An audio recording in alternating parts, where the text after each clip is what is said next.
Baiklah, kembali lagi bersama kami di Jeng Finansial. Pada video kali ini kami akan membahas tentang alasan kami melakukan pembelian saham BMTR pada tanggal 21 Maret 2022.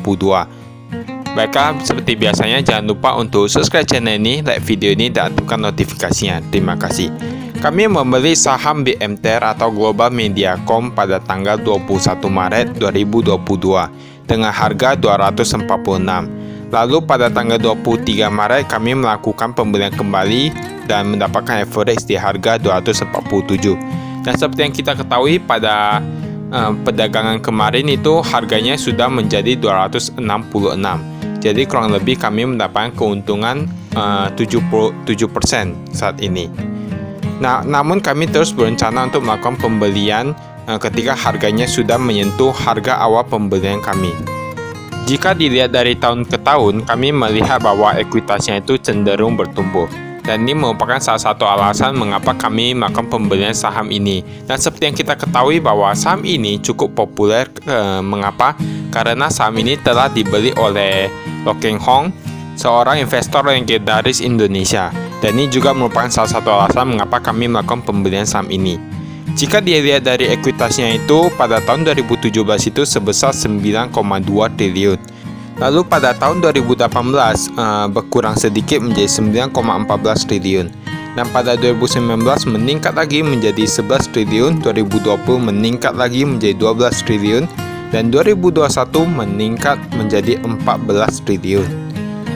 Jika dilihat dari liabilitasnya itu memang juga cenderung meningkat.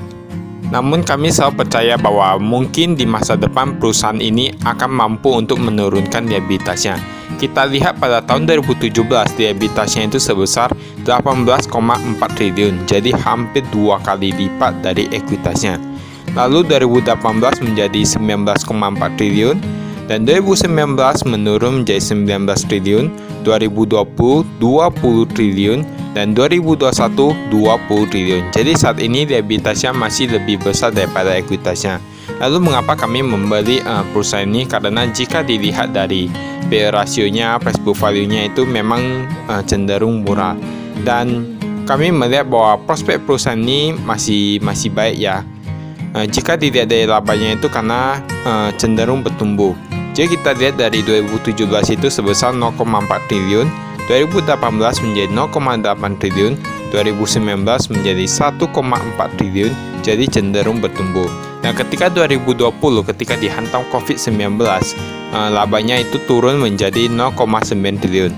Namun pada 2021 mereka mampu mencatatkan kinerja yang lebih baik lagi menjadi 1,3 triliun. Jadi yang seperti kami bilang bahwa saham ini memang boleh dibilang masih murah karena kami melihat bahwa price book value-nya itu kurang lebih masih 0,3, price earning ratio kurang lebih masih 3, dan return over equity itu 9 kurang lebih. Jadi kami melihat bahwa ini masih merupakan perusahaan yang murah dan mungkin memiliki masa depan yang cukup cerah. Karena kita tahu bahwa akhir-akhir ini dikatakan bahwa MNC Group akan melakukan go global. Jadi mereka akan mulai untuk meningkatkan bisnis mereka, meningkatkan jangkauan pasar mereka, dan kemungkinan mereka juga akan berkoalisi dengan perusahaan-perusahaan besar di dunia seperti Microsoft, Adobe, dan yang lain sebagainya. Dan seperti yang kita ketahui bahwa perusahaan ini terakhir kali membagikan dividen pada tahun 2018 itu dividennya sebesar 5. Namun pada 2019, 2020, 2021 mereka tidak membagikan dividen. Dan perusahaan ini bergerak di bidang media dan telekomunikasi. Itu ada channel TV, digital business, dan non-media. Jika dilihat dari channel TV itunya tentunya sudah cukup terkenal atau sudah cukup dikenali oleh banyak masyarakat Indonesia, yaitu RCTI, MNC TV, Global TV, dan iNews. Jadi Global TV itu sudah menjadi GTV. Dan digital bisnisnya itu seperti RCTI Plus, Okjon, Indonews, IDX Channel, dan yang lain sebagainya. Jika kami lihat, kami melakukan survei, kami menemukan bahwa RCTI Plus ini jumlah total unduhannya itu sudah sebanyak 10 juta. Namun seperti yang kita lihat bahwa masih terdapat beberapa ulasan negatif terhadap produk ini. Seperti ada yang mengatakan bahwa suara merekanya itu kadang hanya muncul suaranya ataupun suaranya itu menjadi double.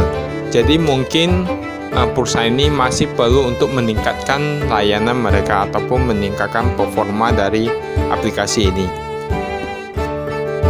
Dan yang lainnya itu ada OkJon, kurang lebih sebesar 500.000 unduhan, dan Sindo News itu kurang lebih 100.000 unduhan, IDS Channel kurang lebih 100.000 unduhan.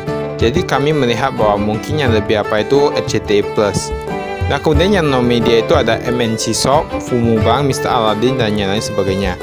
Dan seperti yang kita lihat bahwa mungkin yang lebih terkenal itu yaitu Mr. Aladdin, itu bergerak di bidang pembelian tiket dan yang lain sebagainya.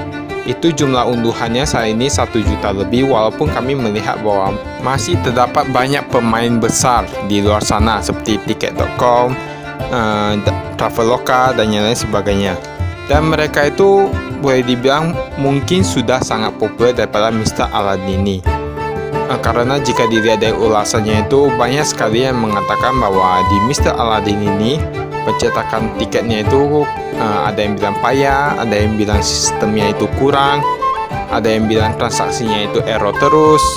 Namun kami melihat bahwa ada satu hal yang mungkin menjadi nilai plus bagi produk-produk Global Media Company.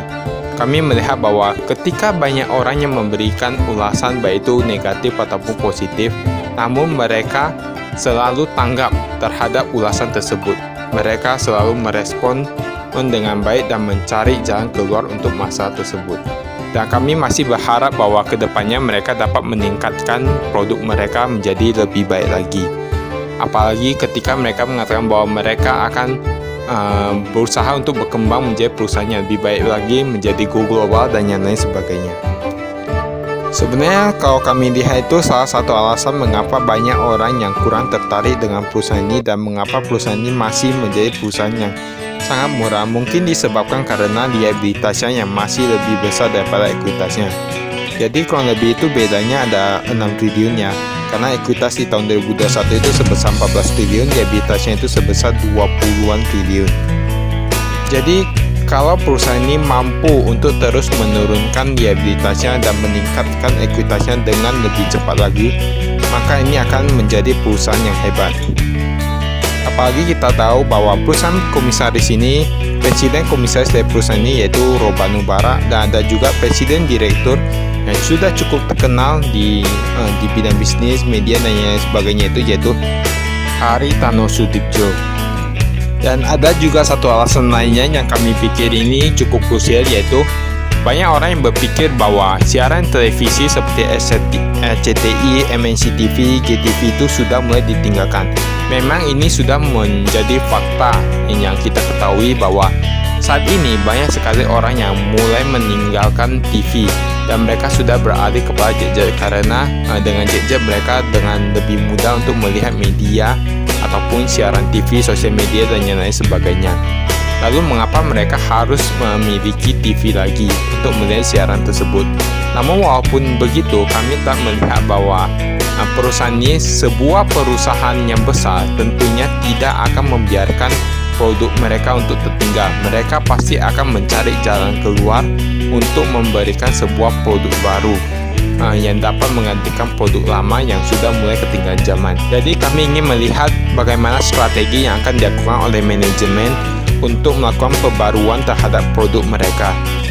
Baiklah, itu saja dari kami, dan jangan lupa bahwa keputusan pembelian berada di tangan Anda sendiri. Apakah Anda melihat bahwa saham BMTR ini adalah saham yang bagus? Apakah harganya itu di masa depan akan menjadi berkali-kali lipat ataupun multi-bagger company? Itu saja dari kami, sekian dan terima kasih. Salam investasi.